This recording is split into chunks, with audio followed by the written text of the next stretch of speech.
I will be showing you how to use Edpuzzle.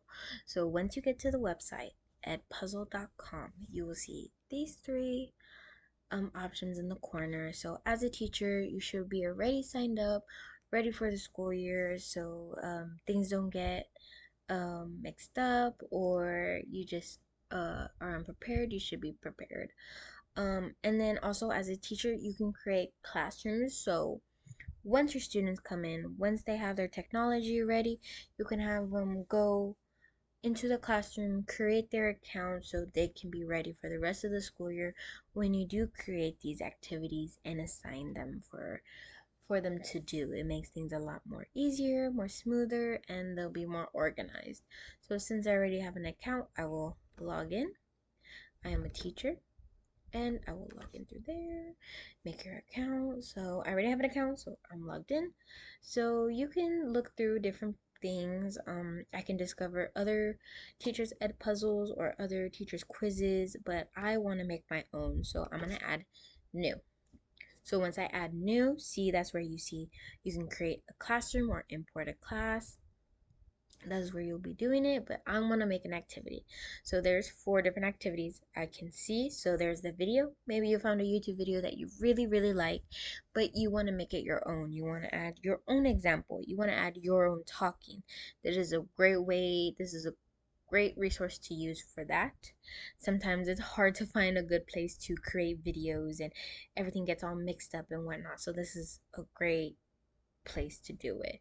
Or if you want a quiz, there are quizzes ready for you to do, or you can create your own quiz from scratch. I know sometimes it's a little hard online to find things, but this is a good way just to type up your answers and do different things. Or you have slides, but you want students to do it on their own, to go over their slides, but you want to make sure they're reading the slides and really taking in that information. You can add different things in it to make it interactive. And then at the end, there are student projects. You can have the students do student projects through this. Is a good way for them to be independent and make sure they're doing it correctly and on time, but it's also a good way for you to see their progress. It keeps everything on there. But right now I want to do slides, so I will click new slides, import slides. So if it's on your Google Drive, that's a good way, or upload on your PDF. So I have it, so I'm gonna click it on the side. Oops, I opened it by accident. I'm gonna slide it over. I want that there. And then from there, I can click on what I want. Maybe you don't want the first slide. Maybe you do, or if you would want you don't want the last one. So, but I do, I want all of them. So I will select all and I will import. Reminder, you don't have to do all your slides. Maybe you want the first 2, maybe not. That is a good way. So then, once it's all there uploaded, you can see the add button. So maybe you want to add a quick bell ringer in the beginning. That is a good way to do it. Before or after, maybe you want to quiz them on what it is before they figure out what it is, or you want to give them the title but you want to ask them a question like, what does this make you think of? That is a good way. But I want to add my question after slide 2. So I will click slide 2 and add question. So right here, see, it gives you the options, import slides. Maybe you missed the slide, maybe you didn't want it, but now you do. You can always add it right back in. And then right here, the class assessment. So right here, there's a multiple choice or open-ended. So what I said earlier, like if you want a bell ringer, this is a good way to do it. So, but I want multiple choice, so I will click multiple choice. And it's very customizable. You can type your question there. You can add a link to somewhere you want them to read before. If you're doing a math lesson, this is a good way to insert a equation. If you're working with the lower kids and they need a little more help reading their stuff, you can add your own voice speaking into it. Or if you want to work with pictures, you can also insert images. So I'm working with rocks, so my question is, what is the correct characteristic. Oop, I spelled that wrong, my bad. Of metamorphic rock. Question mark. And then maybe you want to add the pictures on your answer choices, you can. Maybe you want your own voice, you can. But I'm not gonna do that. I'm gonna put shiny. I know metamorphic rocks are shiny, but I know they're not crumbly. Maybe you want more than two answers. You can add one here at the bottom. I'm gonna add one more, and I know they are not. I'm gonna put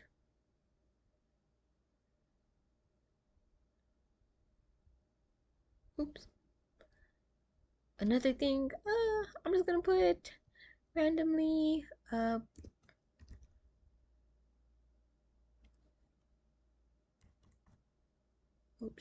Oh, I know it.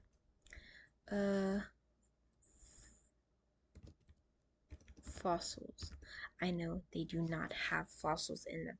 So make sure on the side that it is the correct, it tells you. So I know shiny is the correct one. So I'm gonna make sure that question mark is clicked, make sure that X is gone and that X is there.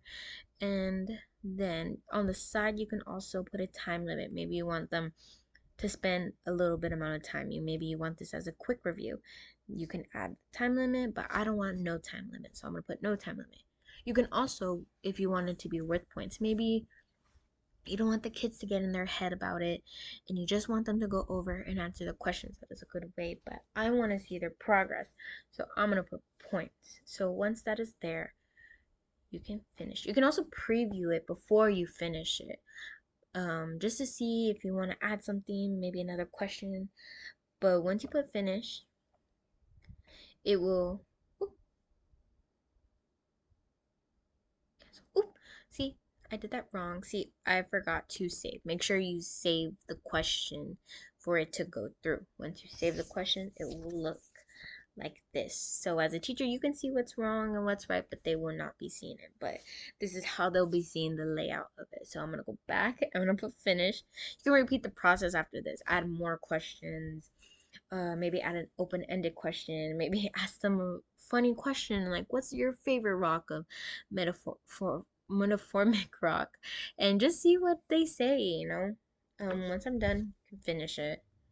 Once you finish, you can go over it again one more time. You can see what you're missing. Like I am missing the title, so I'm gonna add a title, rock review. So I'm gonna save title. Now I know. I can even show the answers if I want to see it real quick. You can share it with the teacher if you want. You can go back and edit. But once you're done, you can click this button, assign. So then you will assign it. This will be more information. I want to keep the title, so I'm going to keep it like that. Maybe you're out for the next day and you need to add the instructions. So maybe the substitute isn't really sure about something. Make sure you add those instructions. Be clear so the students know what to do. Maybe you can add more activities to it. You want to create another quiz, maybe different like things like that. That's also a thing. You can do a start date. You can even do a due date. So maybe you're out for tomorrow, so you put the tomorrow's date and the time and make it due that same day. So you want them to finish it then and there. And then right here you assign a class. I don't have any classes, so it won't pop up, but once you do, if you do have multiple classes, this is a good way for it to stay organized, and you click the class you want to assign to. And if you need a new class, you can create a class. From there, once it is all filled out, you'll put next, and then that's when it will be assigned to the students. That is how you use Edpuzzle. Thank you very much.